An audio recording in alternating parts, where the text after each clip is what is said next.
আসসালামু আলাইকুম। সংবাদে আপনাদের সবাইকে স্বাগত জানাচ্ছি। আমি ফিরোজ তোহা। শুরুতেই আরবে কেবলস সংবাদ শিরোনাম। বাংলাদেশের সর্বশেষ গুরুত্বপূর্ণ আপডেট সংবাদে আপনাকে স্বাগত। শুরুতে সংবাদ শিরোনাম, পরে বিস্তারিত। শুরুতেই জানাবো, স্বাধীনতা দিবসে কুচকাওয়াজ না হওয়ার খবরটি সত্য নয় বললেন প্রেস উইং। এবছর ২৬শে মার্চ স্বাধীনতা দিবসে কুচকাওয়াজ অনুষ্ঠিত হবে না বলে যে খবর প্রকাশিত হয়েছে তা সত্য নয় বলে জানিয়েছেন প্রধান উপদেষ্টার প্রেস উইং। রোববার ১৬ই মার্চ গণমাধ্যমে পাঠানো এক বিজ্ঞপ্তিতে তথ্য জানানো হয়েছে।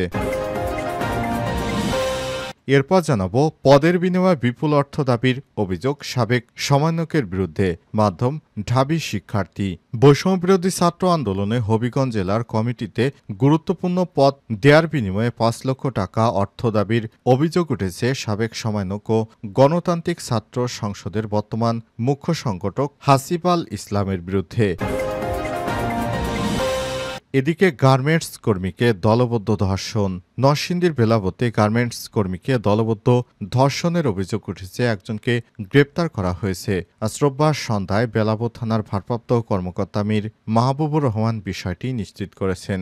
গ্রেপ্তারকৃত ব্যক্তির নাম দেলোয়ার হোসেন রাজু, বয়স ৩২।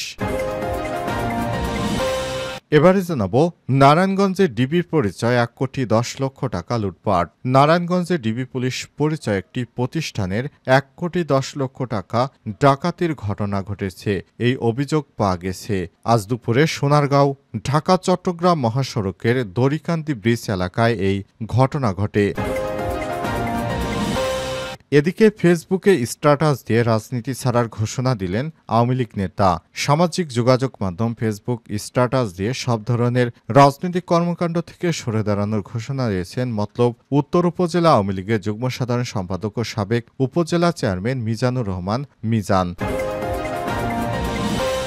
এবং সর্বশেষ জানাবো, মিয়ানমারে জান্তার বিমান হামলায় নিহত ২৭।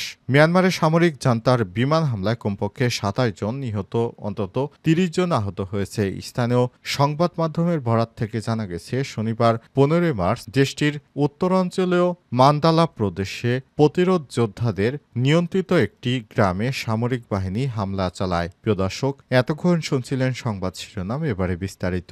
তবে তার আগে বন্ধুরা, অনুরোধ থাকবে এই সংবাদটিতে একটি লাইক দিন। এই চ্যানেল আপনি নতুন হয়ে থাকলে আমাদের সংবাদটি দেখতে দেখতে চ্যানেলটি সাবস্ক্রাইব করে রাখুন। কমেন্ট করে বন্ধুরা আপনার মূল্যবান মতামত জানিয়ে দিন আপনি বিশ্বের কোন দেশ থেকে বা বাংলাদেশের কোন স্থান থেকে আমাদের সংবাদটি দেখছেন এবং শুনছেন। এবারে বিস্তারিত।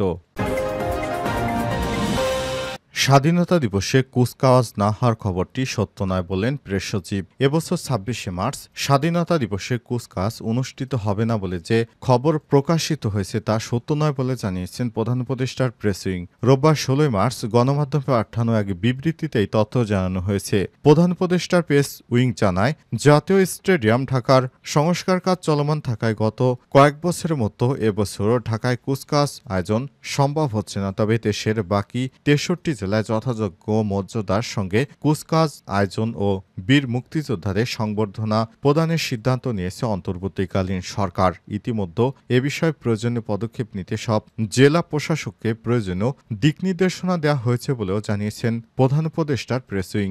জানা গেছে, আওয়ামী লীগের বিভিন্ন গ্রুপ থেকে বলা হচ্ছে এবার স্বাধীনতা দিবস পালিত হবে না। বিষয়টি একটি ট্রোল করা হচ্ছে। শাহবাগের কুখ্যাত নেতা ডক্টর ইমরান এই সরকার বিষয়টি জানিয়েছেন যে এবার নাকি বাংলাদেশে স্বাধীনতা উদযাপন হবে না। এই বিষয়টি অনেক মানুষের কাছে খবরটি ছড়িয়ে পড়ে। সেখানে অনেকেই হাহা রিয়াক্ট দেওয়ার পাশাপাশি তারা জানিয়েছে সরকার নাকি স্বাধীনতার বিপক্ষে অবস্থান করছে। বিষয়টি প্রেস সচিবের নজরে আসার পরই তিনি জানিয়েছেন যে স্বাধীনতা নিয়ে মিথ্যা ও ভিত্তিহীন সংবাদ প্রচার করা হচ্ছে। এবারও স্বাধীনতার দিবসে কুচকাওয়াজ অনুষ্ঠিত হবে। পদের বিনিময়ে বিপুল অর্থ দাবির অভিযোগ সাবেক সমন্বয়কের বিরুদ্ধে। মাধ্যম ঢাবি শিক্ষার্থী। বৈষম্যবিরোধী ছাত্র আন্দোলনে হবিগঞ্জ জেলার কমিটিতে গুরুত্বপূর্ণ পদ দেওয়ার বিনিময়ে ৫ লক্ষ টাকা অর্থ দাবির অভিযোগ উঠেছে সাবেক সমন্বয়ক ও গণতান্ত্রিক ছাত্র সংসদের বর্তমান মুখ্য সংগঠক হাসিবাল ইসলামের বিরুদ্ধে আর্থিক লেনদেনের আলোচনার মাধ্যম হিসেবে কাজ করছে ঢাকা বিশ্ববিদ্যালয় ২০২০-২১ সেশনের আরবি বিভাগের শিক্ষার্থী মোফাজ্জেল হোসেন।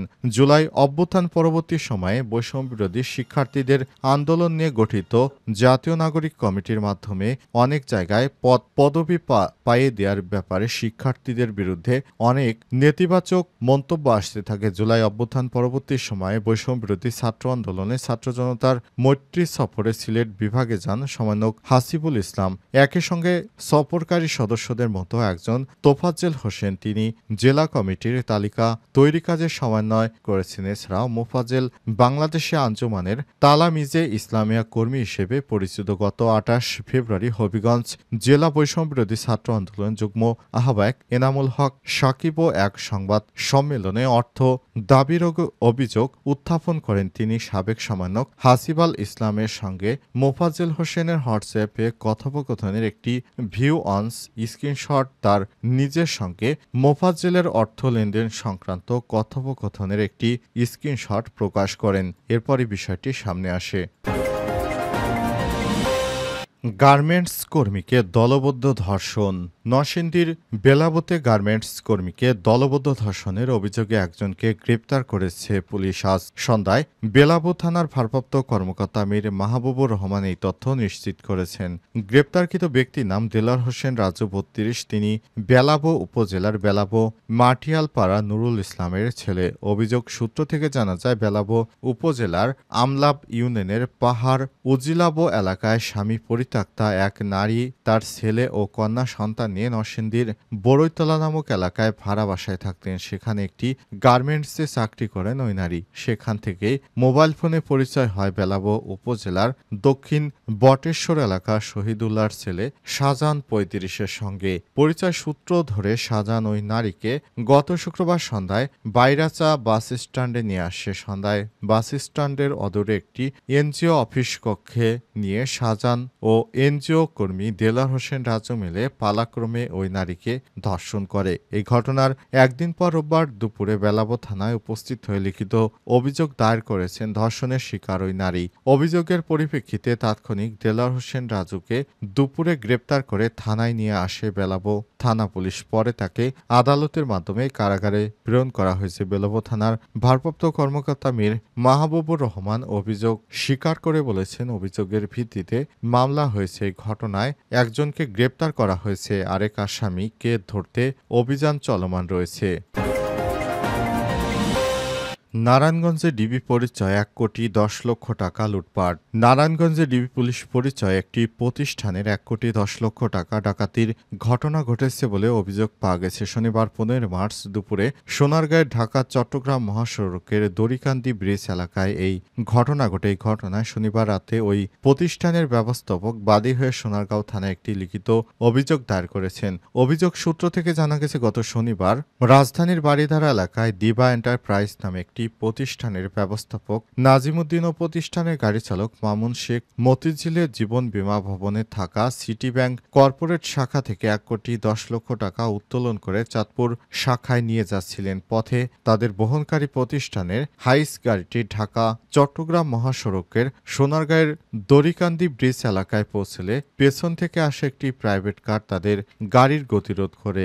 এ সময় মাস্ক পরা অবস্থায় ৫ জন ডাকাত দলের গাড়ি সামনে এসে নিজেদের ডিবি পুলিশ পরিচয় দিয়ে গাড়ি তল্লাশির কথা জানায়। তখন তাদের গাড়ি চালক মোহাম্মদ মামুন শেখ গাড়িটি তল্লাশি করতে দিতে রাজি না হলেও পিস্তল দেখিয়ে গুলি করার হুমকি দেয়। পরে গাড়ির গিলাস খোলার সঙ্গে সঙ্গে ডাকাতরা নাজিমুদ্দিন ও গাড়ি চালক মামুনকে গাড়ির সামনে থেকে টেনে হিঁচড়ে নামিয়ে গাড়ির পেছনে নিয়ে দুইজনকে হাতে হ্যান্ডকাপ লাগিয়ে চোখ বেঁধে ফেলে এবং কোনো চিৎকার করলে গুলি করে হত্যা করবে বলে হুমকি দেয়। এ সময় ডাকাতরা তাদের দুইজনের কাছে থাকা 3টি ফোন ও নগদ 5,000 টাকা ছিনিয়ে নেয়। অভিযোগে আরও বলা হয়েছে, পরে ডাকাতরা তাদের গাড়িটি নিয়ে প্রায় 2.5 ঘন্টা সময় বিভিন্ন স্থানে ঘোরাঘুরি করে ঢাকা সিলেট মহাসড়কের একটি স্থানে দুইজনকে হাতে থাকা হ্যান্ডকাপ খুলে গামছা দিয়ে বেঁধে রেখে গাড়িতে থাকা 1,10,00,000 টাকা নিয়ে পালিয়ে যায়। এক পর্যায়ে তাদের ডাক চিৎকারে স্থানীয়রা এগিয়ে আসে তাদের হাতের বাঁধন খুলে দেয়। পরে চালক মামুন